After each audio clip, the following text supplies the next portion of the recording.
ನಮಸ್ಕಾರ ಸ್ನೇಹಿತರೆ, ನಾನು ಸತೀಶ್. ನಮ್ಮ ಇವತ್ತಿನ ವಿಡಿಯೋದಲ್ಲಿ ನಿಮಗೆ ಮತ್ತೊಂದು ಬ್ರಿಲಿಯಂಟ್ ಆಗಿ ಒಂದು ಬ್ರೇಕ್ಔಟ್ ಲೆವೆಲ್ಗೆ ಒಂದು ಕಾದಿರುವಂತ ಒಂದು ಸ್ಟಾಕ್ ಶೇರ್ ಮಾಡ್ತಾ ಇದ್ದೀನಿ. ಆಲ್ಮೋಸ್ಟ್ ನಿಮಗೆ ಬ್ಯಾಕ್ ಗ್ರೌಂಡ್ ನೋಡಿದ ತಕ್ಷಣ ಆಲ್ರೆಡಿ ಗೊತ್ತಾಗಿರುತ್ತೆ. ಇದು ಕೆನರಾ ಬ್ಯಾಂಕ್ ನ one of the branch JC. Road, ಬೆಂಗಳೂರಲ್ಲಿ ಜೆ.ಸಿ. ರೋಡ್ ನ ಟೌನ್ ಹಾಲ್ ಅಪೋಸಿಟ್ ಇರುವಂತ ಒಂದು ಬ್ರಾಂಚ್ ಅಂತ ಅನ್ಕೊಂತೀನಿ. ಅದನ್ನ ಒಂದು ಪಿಕ್ ತಗೊಂಡಿದ್ದೀನಿ. ಆ ಇದಾದ್ಮೇಲೆ ಈ ಒಂದು ಸ್ಟಾಕು ಆಲ್ಮೋಸ್ಟ್ ಒಂದು ವೀಕ್ಲಿ ಟೈಮ್ ಫ್ರೇಮ್ ಅಲ್ಲಿ ಒಂದು ಬ್ರಿಲಿಯಂಟ್ ಆಗಿ ಒಂದು ಬ್ರೇಕ್ಔಟ್ ಕೂಡ ಕಾಯ್ತಿದೆ ಅಂತಾನೆ ಹೇಳ್ಬೋದು. ಆ ಒಂದು ಇನ್ಫಾರ್ಮೇಶನ್ ಶೇರ್ ಮಾಡೋಕ್ಕಿಂತ ಮುಂಚೆ, ಇದು ಸೆಬಿಯ ಒಂದು ಮ್ಯಾಂಡೇಟರಿ ಡಿಸ್ಕ್ಲೋಸರ್. ದಯವಿಟ್ಟು ನಿಮ್ಮ ಫೈನಾನ್ಷಿಯಲ್ ಅಡ್ವೈಸರ್ಸ್ನ ಕನ್ಸಲ್ಟ್ ಮಾಡಿ. ನಾವು ಶೇರ್ ಮಾಡುವಂತ ಒಂದು ಇನ್ಫಾರ್ಮೇಶನ್ಸ್ ನಿಮ್ಮ ಒಂದು ಎಜುಕೇಶನ್ ಮತ್ತೆ ಲರ್ನಿಂಗ್ ಪರ್ಪಸ್ಗೆ ಮಾತ್ರ. ನಾವು ಸೆಬಿ ರಿಜಿಸ್ಟರ್ಡ್ ಅಡ್ವೈಸರ್ಸ್ ಅಲ್ಲ. ಓಕೆ, ರಿಪೀಟ್ ಮಾಡಿ ಹೇಳ್ತಾ ಇದ್ದೀನಿ. ಓಕೆ, ಸೊ ಇದು ವೀಕ್ಲಿ ಟೈಮ್ ಫ್ರೇಮ್ ನ ಒಂದು ಅನಾಲಿಸಿಸ್ ಸ್ನೇಹಿತರೆ. ಕೆನರಾ ಬ್ಯಾಂಕ್ ನ ಒಂದು ಅನಾಲಿಸಿಸ್ ಎಷ್ಟು ಬ್ರಿಲಿಯಂಟ್ ಒಂದು ಟ್ರೆಂಡ್ ಲೈನ್ ಫಾರ್ಮೇಶನ್ಸ್ ಇಲ್ಲಿ ಹಾಕಿದ್ದೀನಿ ನೋಡಿ. ಈ ಒಂದು ಬ್ಲೂ ಟ್ರೆಂಡ್ ಲೈನ್ ಫಾರ್ಮೇಶನ್ಸ್. ಈ ಒಂದು stock almost multiple time weekly time frame ಅಲ್ಲಿ ಈ ಲೆವೆಲ್ ಹೋದ್ರೂ ನೋಡಬಹುದು. ಸಿಕ್ಕಾಪಟ್ಟೆ ದೊಡ್ಡದಾಗಿ ಒಂದು ರಿಜೆಕ್ಷನ್ ಬಂತು ಅಂತ ಹೇಳ್ಬೋದು. ಆ ಒಂದು ರಿಜೆಕ್ಷನ್ ಆದ್ಮೇಲೆ ಈಗಿನ ಒಂದು 2023 ಬಿಗಿನಿಂಗ್ ಇಂದ ಒಳ್ಳೆ ಒಂದು ಮೂವ್ಮೆಂಟ್ ಕೊಟ್ಟು ಆಮೇಲೆ ಸ್ವಲ್ಪ ದಿವಸ ಒಂದು ರೇಂಜ್ ಅಲ್ಲಿ ಹೋಯ್ತು ಅಂತ ಹೇಳ್ಬೋದು. ಈಗ ಒಂದು ರೇಂಜ್ ನ ಬ್ರೇಕ್ಔಟ್ ಆಗಿದೆ. ಬ್ರೇಕ್ಔಟ್ ಆದ್ಮೇಲೆ ಒಂದು ಒಳ್ಳೆ ಒಂದು ಅಪ್ ಟ್ರೆಂಡ್ ಮೂವ್ಮೆಂಟ್ ಕೊಡಕ್ಕೆ ಒಂದು ಕಾದಿದೆ ಅಂತಾನೆ ಹೇಳ್ಬೋದು. ಅದಾದ್ಮೇಲೆ ಈ ಸ್ಪೆಸಿಫಿಕ್ ಸ್ಟಾಕ್ ನ ಇವತ್ತಿನ ಏನಕ್ಕೆ ಪಿಕ್ ಮಾಡ್ಕೊಂಡೆ ಅಂತ ಹೇಳಿದ್ರೆ, ಇವತ್ತಿನ ಇವರ ಕ್ವಾರ್ಟರ್ಲಿ ಅರ್ನಿಂಗ್ ಸಹ ಒಂದು ಅನೌನ್ಸ್ಮೆಂಟ್ಸ್ ಆಗಿದೆ. ಐ ಥಿಂಕ್ 3,000 ಕೋಟಿ ಒಂದು ಪ್ರಾಫಿಟ್ ಸಹ ಏನೋ ಮಾಡಿದ್ದಾರೆ ಅಂತ ಜಸ್ಟ್ ಒಂದು ಹೆಡ್ಲೈನ್ಸ್ ಓದ್ತಿದೆ. ಅದ್ರ ಬೇಸಿಸ್ ಮೇಲೆ ಜಸ್ಟ್ ಅನಾಲಿಸಿಸ್ ಮಾಡಕ್ ಶುರು ಮಾಡಿದೆ. ಒಂದು ಒಳ್ಳೆ ಒಂದು ಅಪ್ ಟ್ರೆಂಡ್ ಅಲ್ಲಿ ಇರುವಂತ ಒಂದು ಸ್ಟಾಕ್ ಅಂತಾನೆ ಹೇಳ್ಬೋದು ಸ್ನೇಹಿತರೆ.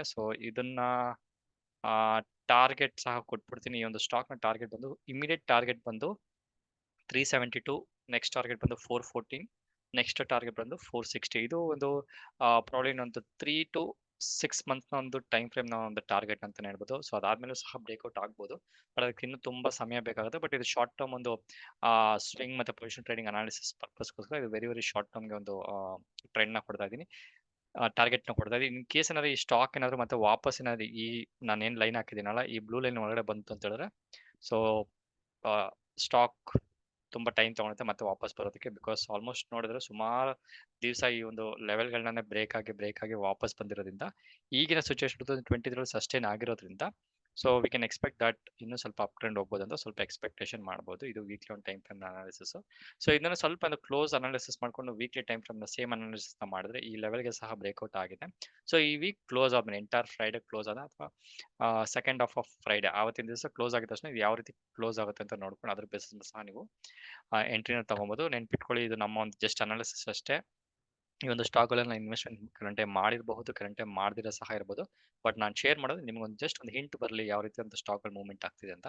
ಸ್ಟಾಪ್ ಲಾಸ್ ನ ಪ್ರಾಬ್ಲಿ ಈ ಲೆವೆಲ್ ಗಂಟೆ ಇಡ್ಬೋದು, ಅಥವಾ 300 ಇಂದ ಅಥವಾ 305 ಇಂದ 320 ಗಂಟೆ ಒಂದು ಸ್ಟಾಪ್ ಲಾಸ್ ಮಾಡ್ಬೋದು. ಸ್ವಲ್ಪ ಸ್ಟಾಪ್ ಲಾಸ್ ದೊಡ್ಡದಾಗುತ್ತೆ because of the target. Because target ಸ್ವಲ್ಪ ಜಾಸ್ತಿ ಇರೋದ್ರಿಂದ ಅದು ಅಚೀವ್ಮೆಂಟ್ ಆಗ್ಬೇಕು, ನಾವು ಸ್ವಲ್ಪ ಕಾಯಲೇಬೇಕಾಗುತ್ತೆ. ಇದು ಒಂದು ಶಾರ್ಟ್ ಟರ್ಮ್ ನ ಒಂದು ಸ್ವಿಂಗ್ ಅಥವಾ ಪೊಸಿಷನ್ ಟ್ರೇಡಿಂಗ್ ನ ಒಂದು ಐಡಿಯಾ ಸ್ನೇಹಿತರೆ. ಹೆಂಗ್ ಅನಿಸ್ತು, ಯಾವ ರೀತಿ ಒಂದು ಮೂವ್ಮೆಂಟ್ ಕೊಡಬಹುದು ಅಂತ ನೀವು ಜಸ್ಟ್ ಸ್ವಲ್ಪ ಅನಾಲಿಸಿಸ್ ಮಾಡಿ ಕಮೆಂಟ್ ಹಾಕಿ ನೋಡೋಣ ಎಷ್ಟು ಜನ. ಈ ರೀತಿ ಮಾಡ್ತಾ ಹೋದ್ರೆ ನಾನು ಕಲಿತಾ ಇರೋ ಜೊತೆಗೆ ನೀವು ಸಹ ಕಲಿತಿರೋ ಜೊತೆಗೆ ಇಬ್ರು ವಿನ್ ವಿನ್ ಸಿಚುಯೇಷನ್ ಅನ್ನೋ ತರ ನೀವು ಸಹ ಕಲಿತಾ ಹೋಗ್ತೀರಾ. ಅದನ್ನ ಕಮೆಂಟ್ ನ ಇನ್ನೊಬ್ರು ನೋಡ್ರೆ ಅವ್ರಿಗೆ ಗೊತ್ತಾಗುತ್ತೆ, ಓಕೆ ಸತೀಶ್ ಸರ್ ಈ ರೀತಿ ಅನಾಲಿಸಿಸ್ ಮಾಡಿದ್ರು, ಒಬ್ಬರು ಸಬ್ಸ್ಕ್ರೈಬರ್ ಈ ರೀತಿ ಅನಾಲಿಸಿಸ್ ಮಾಡಿದ್ರು ಅಂತ. ಜಸ್ಟ್ ಒನ್ ಮಾಡೋದ್ರಿಂದ ಹೊಸೊಬ್ರಿಗೂ ಸಹ ಕಲಿಯುವಂತ ಒಂದು ಚಾನ್ಸಸ್ ಸಿಗುತ್ತೆ. ಯಾರು ಸ್ಟಾಕ್ ಮಾರ್ಕೆಟ್ ಅಲ್ಲಿ ಯಾವತ್ತೂ ನಾನು ಎಕ್ಸ್ಪರ್ಟ್ ಅಂತ ಹೇಳಕ್ ಬರೋದಿಲ್ಲ, ಯಾಕಂದ್ರೆ ಸ್ಟಾಕ್ ಮಾರ್ಕೆಟ್ ಪ್ರತಿದಿನ ಒಂದೊಂದು ಕಲಿಸ್ತಾ ಇರೋದು. ಅದಕ್ಕೋಸ್ಕರ ನಾನು ಕಲಿತಾ ಇದ್ದೀನಿ, ನೀವು ಕಲಿತಾ ಇರಿ ಅನ್ನೋ ಪರ್ಪಸ್ಗೋಸ್ಕರ ಈ ರೀತಿ ಒಂದು ಅನಾಲಿಸಿಸ್ ಮಾಡಿ ನೀವು ಕಮೆಂಟ್ ಹಾಕಿ ಅಂತ ನಿಮಗೆ ರಿಕ್ವೆಸ್ಟ್ ಮಾಡ್ತಾ ಇದ್ದೀನಿ. ಅದ್ರ ಜೊತೆಗೆ ಅಡ್ವಾನ್ಸ್ ಟೆಕ್ನಿಕಲ್ ಅನಾಲಿಸಿಸ್ ಕಲಿಬೇಕು, ಸ್ಟಾಕ್ ಫಿಲ್ಟರಿಂಗ್ ಇದನ್ನೆಲ್ಲ ಕಲಿಬೇಕಿತ್ತು ಅಂತ ಹೇಳಿದ್ರೆ ನಮ್ಮನ್ನ ಕಾಂಟ್ಯಾಕ್ಟ್ ಮಾಡ್ಬೋದು. 9620275275 ವಾಟ್ಸ್ಆಪ್ ನಂಬರ್ ಆಡಿ ನಿಮ್ ಕೆಳಗಡೆ ಕೊಟ್ಟಿದ್ದೀನಿ, ನೋಡ್ಕೊಂಬಿಡಿ ಇಲ್ಲಿದೆ. ಅದ್ರ ಜೊತೆಗೆ ಏನಾದ್ರು ಆಪ್ಷನ್ ಸ್ಟ್ರಾಟಜಿಸ್ಟ್ ಏನಾದ್ರು ಆಗ್ಬೇಕು, ಆಪ್ಷನ್ ಸ್ಟ್ರಾಟಜಿಗಳನ್ನ ಮಾಡಬೇಕು, ಈ ಗ್ಯಾಮ್ಲಿಂಗ್ ಮೈಂಡ್ ಸೆಟ್ ಬಿಟ್ಟು ಈ ಬ್ಯಾಂಕ್ ನಿಫ್ಟಿಲಿ ನಾವೇನ್ ಗ್ಯಾಮ್ಲಿಂಗ್ ಮಾಡ್ತಿರಲ್ಲ, ಸುಮಾರು ಜನ ಕ್ಯಾಂಡಲ್ ಅಪ್ ಹೋಗಿದ ತಕ್ಷಣ ಬೈ ಮಾಡೋದು, ವಿತ್ ಇನ್ ಫ್ಯೂ ಸೆಕೆಂಡ್ಸ್ ಅಲ್ಲಿ ಕ್ಲೋಸ್ ಮಾಡೋದು, ಈ ರೀತಿ ಒಂದು ಮೈಂಡ್ ಸೆಟ್ ಬಿಟ್ಟು ಆಪ್ಷನ್ ಸ್ಟ್ರಾಟಜಿಸ್ಟ್ ಏನಾದ್ರು ಆಗ್ಬೇಕಂದ್ರೆ ನಿಮ್ಗೆ ಆ ರೀತಿ ಒಂದು ಪಾಸಿಟಿವ್ ಮೈಂಡ್ ಸೆಟ್ ಇತ್ತು, ವೆರಿ ಲಾಂಗ್ ಟರ್ಮ್ ಅಲ್ಲಿ ಏನಾದ್ರು ಸ್ಟಾಕ್ ಮಾರ್ಕೆಟ್ ಇಂದ ಸರ್ವೈವ್ ಆಗಬೇಕು, ಅಲ್ಲಿಂದ ಹಣ ಅರ್ನ್ ಮಾಡ್ಬೇಕು ಅಂತ ಹೇಳಿದ್ರೆ ಈ ಒಂದು ಅಡ್ವಾನ್ಸ್ಡ್ ಆಪ್ಷನ್ ಸ್ಟ್ರಾಟಜಿಸ್ಟ್ಗೆ ಸಹ ಒಂದು ಕೋರ್ಸ್ಗೆ ಜಾಯ್ನ್ ಆಗ್ಬೋದು ಅಂತ ಹೇಳ್ತಾ, ಈ ಒಂದು ಕೋರ್ಸ್ ನ ಸ್ನೇಹಿತರೆ ರೆಕಾರ್ಡೆಡ್ ವರ್ಷನ್ ಸಹ ಅತಿ ಶೀಘ್ರದಲ್ಲಿ ಬಿಡುಗಡೆ ಮಾಡ್ತೀನಿ. ನೋಡೋಣ ಏನೇನು ಸರ್ಪ್ರೈಸಸ್ ಬರುತ್ತೆ ಮುಂದಿನ ದಿವಸಗಳಲ್ಲಿ ಅಂತ.